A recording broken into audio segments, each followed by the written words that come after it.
Hello students, welcome in mathematics class. Here I am Ben Kumar Sinha, Department of Mathematics from Bhagavad Vidyapeeth. Dear student, in this class we will learn the chapter probability. Probability. Since you had already learned in previous classes we had learned concept of empirical probability. Empirical probability is on the base of experiment, so we can say empirical probability is an experimental probability. So first of all, what is probability? Probability is a concept. Probability is a concept. Probability क्या है? एक concept है which numerically measures the degree of certainty of the occurrence of event. यानी कि जब कोई event घटित होता है तो उसकी डिग्री न्यूमेरिकल डिग्री को हम लोग मेजर करते हैं, जो कि प्रोबेबिलिटी के अंतर्गत आता है। इसमें सबसे पहले कुछ वर्ड्स को हम लोग क्लियर करते हैं। सबसे पहला वर्ड है experiment. What is experiment? Experiment, when you do something, when we do something, I also do with you. So when we do something and well-defined result comes. Well-defined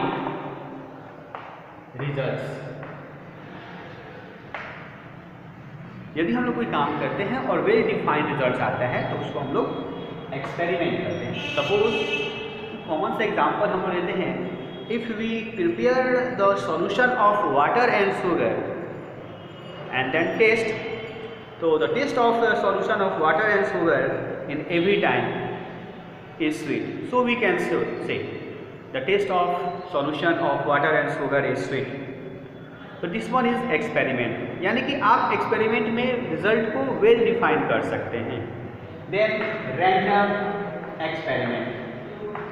random experiment, तो इन random experiment all possible outcomes are known, but exact outcome is not predicated in advance। यानी कि random experiment में हम लोग exact outcome को advance में explain नहीं कर सकते हैं। जैसे आप जब एक कॉइन को टॉस कीजिएगा, तो जब टॉस कीजिएगा तो क्या होगा? जब आप टॉस कीजिएगा तो या तो हेड होगा या तो टेल होगा, तब सरफेस पे गिरेगा। तो ऐसे केस में आप सब जानते हो कि हेड और टेल होगा, लेकिन हम लोग में से कोई भी पहले से यह नहीं बता सकते हैं कि हेड ही होगा। तो यह रैंडम एक्सपेरिमेंट है।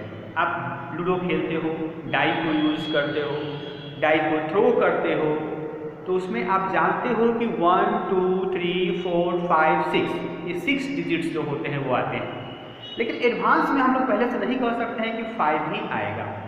तो यह रैंडम एक्सपेरिमेंट है। यानी कि रैंडम एक्सपेरिमेंट में ऑल पॉसिबल आउटकम्स को हम लोग पहले से जानते रहते हैं, लेकिन एग्जैक्ट आउटकम को हम लोग पहले से क्या कर सकते हैं? एडवांस में एक्सप्लेन नहीं कर सकते हैं। तो यह है रैंडम एक्सपेरिमेंट। क्लियर है? यहाँ पर कोई दिक्कत नहीं होना चाहिए। नेक्स्ट हम लोगों का पॉइंट है इवेंट। तब इवेंट क्या है? तो द कलेक्शन ऑफ ऑल और sum of possible outcomes is called event. जैसे आप डाई को थ्रो करते हो तो 1 2 3 4 5 6 ये हम लोग कलेक्ट किए, तो यह इवेंट्स हैं। ठीक है, तो इवेंट्स भी क्लियर हो रहा है यहाँ पर। अब हम आते हैं एम्पिरिकल फॉर्मूला की तरफ, जो कि आपने प्रीवियस क्लासेस में लर्न किया था। Empirical formula to find the probability. तो probability of an event is equal to number of favourable outcomes by total number of outcomes. तो यहां पर probability of an event is number of favourable outcomes by total number of outcomes हुआ। अब हम लोग कुछ और टॉपिक्स को ध्यान देते हैं। सबसे पहले श्योर इवेंट। तो श्योर इवेंट क्या है? तो sure event it is the event evidence that a single toss of die we will always get a number less than 7। हम लोग जब भी सिंगल डाई को थ्रो करेंगे तो हमेशा जो नंबर हम लोगों को मिलेगा वो लेस देन 7 होगा।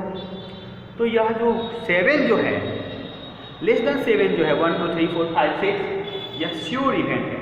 कभी भी हम लोग थ्रो करते हैं डाई को तो हम जानते हैं कि 1 2 3 4 5 6 आएंगे। तो आप समझ रहे हो कि श्योर इवेंट क्या हो गया? Impossible event. तो इम्पॉसिबल इवेंट क्या है? जब आप एक डाई को थ्रो करते हो तो 7 के आने की प्रोबेबिलिटी क्या हो सकती है? तो आप जब डाई को एक सिंगल डाई को थ्रो करोगे तो कभी भी 7 नहीं आएगा। तो 7 नहीं आएगा तो उसको हम लोग क्या कहेंगे?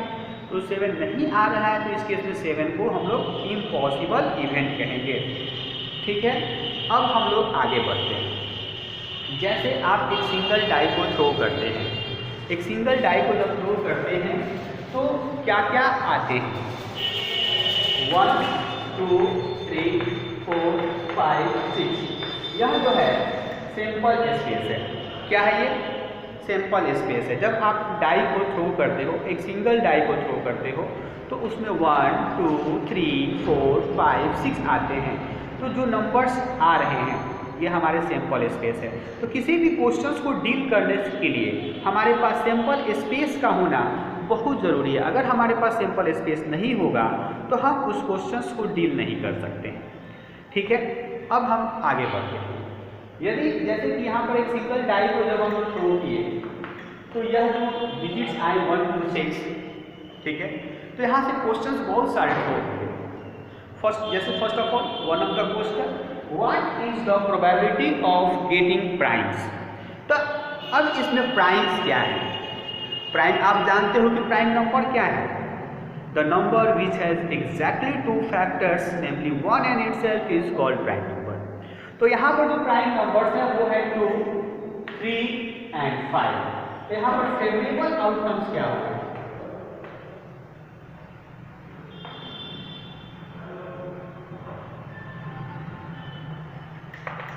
नंबर ऑफ फेवरेबल आउटकम्स हो गए 3 और टोटल आउटकम्स कितने?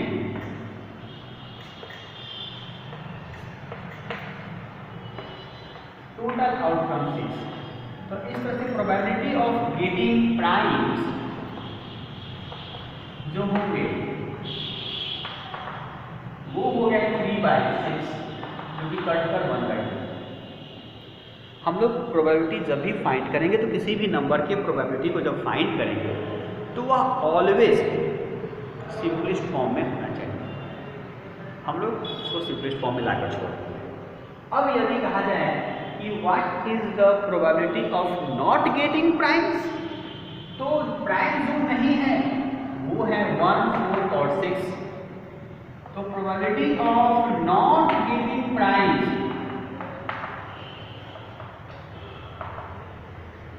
इज इक्वल टू, तो ये भी 1 2 3 हो गया फेवरेबल, 6 इज इक्वल टू 1/2। तो आपने क्या देखा? प्रोबेबिलिटी ऑफ गेटिंग प्राइम्स और probability of not getting primes. तो गेटिंग प्राइम्स क्या हो गया? इवेंट हो गया। नॉट गेटिंग प्राइम्स क्या हो गया? Not event. इस तरह से आप हमेशा याद रखिएगा probability of an event plus probability of not an event is equal to always 1 होता है। और both are known as complement to each other. दोनों को हम एक दूसरे का कॉम्प्लीमेंट कहते हैं। ठीक है, अब इसमें और एक इम्पॉर्टेंट चीज आप ध्यान देंगे, वो क्या है? Probability of an probability of an event is neither more than 1 nor less than 0। किसी भी नंबर का जब आप प्रोबेबिलिटी निकालिए, किसी भी चीज़ की प्रोबेबिलिटी को जब आप फाइंड करोगे तो प्रोबेबिलिटी जो होगा कभी भी 1 से ज़्यादा नहीं होगा और 0 से कम नहीं होगा। फिर मैं रिपीट कर रहा हूँ कि probability of an event is neither more than 1 nor less than 0। तो आप इसे याद रखेंगे। हम लोग फिर नेक्स्ट क्लास में कुछ टॉपिक्स को लर्न करेंगे। आज की क्लास में इतना ही। Thank you, have a nice day.